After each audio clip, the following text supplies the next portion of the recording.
What's up, Marvelites? You are watching Marvel's The Pull List, and I'm Ryan, aka Agent M. And I'm Tucker Marcus. And every week we read all the new Marvel comics that come out. We pick a bunch of them, we pick a topic, we tell you why we're so hyped.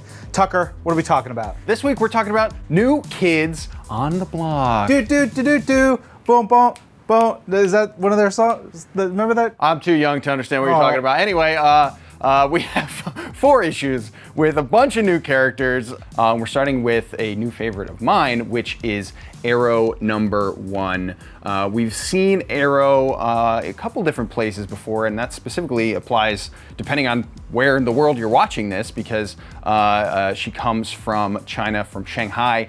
We've also seen her more recently with the new Agents of Atlas, which has been so much fun. But in this issue, we get a solo story. It is so good. The way the panels are laid out, the way it's colored, it has this huge feel, some really cool kind of monster action. There's also a secondary story that dips a little bit more into the new Agents of Atlas action, which is so exciting, especially knowing that new Agents of Atlas #1 is coming later this year. There's just so much to be pumped about this character.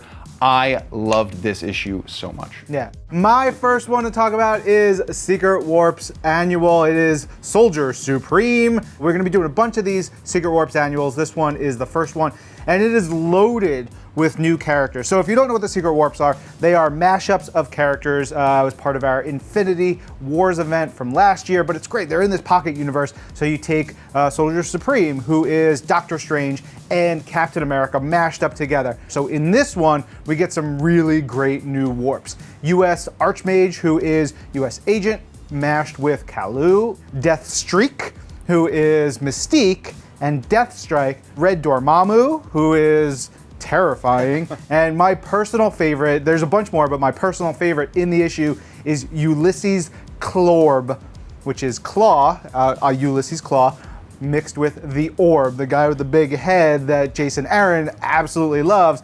But the look that they built for Klorb is wonderful. I also love the look for this new character in Fantastic Four, the Prodigal Son #1. Prodigal is this hero that kind of shows up. We get to see him in a few different settings, which is really exciting. But we also get to see him against, I don't know, I don't want to spoil it, the Fantastic Four, which is so cool. It's really awesome just to see how Reed and Sue and Johnny and Ben react to this kind of hero, and not knowing where he stands, what his deal is, as he bounces around in a couple of different issues like this one, and get to interact with a bunch of different heroes. It's really exciting stuff. Also, if you're looking for a heaping helping of six-pack abs, this is your book. One more book for us to talk about, that is the Ms. Marvel Annual #1. Now, you're looking at this, you're like, Ms. Marvel, she's been around a couple years. Super Skrull has been around like 50 years. What's going on? How is this a new character? Well, this issue has a brand new character named Captain Hero. Captain Hero shows up to keep the streets of Jersey City safe. But there's a little bit of a mystery going on there. There's a little bit of trickery. You'll see it when you check out the book. It is a ton of fun. But there's so many new comics out this week. You gotta listen to Marvel's The Pull List, the podcast version, wherever you get your audio. We'll break them all down for you. And then we'll be back with another episode next week. I'm Ryan. And I'm Tucker. And this is Marvel, Your universe.